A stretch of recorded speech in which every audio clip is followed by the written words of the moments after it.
உனக்கு என்ன ஐஸ் ஆச்சாண்ணா உனக்கு என்ன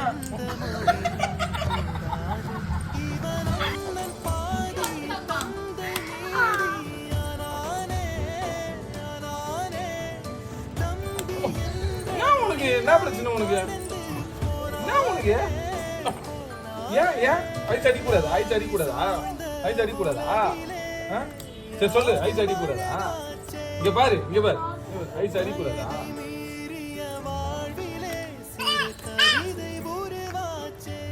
ஐஸ் அடிக்கூடாதா ஏய்